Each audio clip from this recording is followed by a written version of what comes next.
Hello everyone, welcome to Techavro. Today in this video, I'm gonna show you how to turn off tag and mentions in Instagram.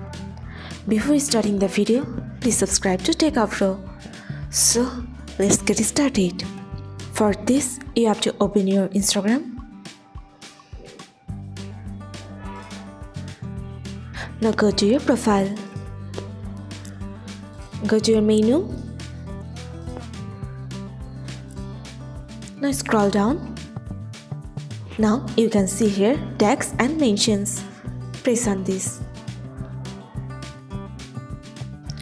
If you want to turn off tag and mentions, you just have to select here don't allow tags. And in the mention option, you have to select here don't allow mentions. That's it. So this is how to turn off tag and mentions in your Instagram. So guys, that's it. You can do this. I think this video is very helpful to you. If it was, then give a thumbs up and hit the subscribe button. And thanks for watching.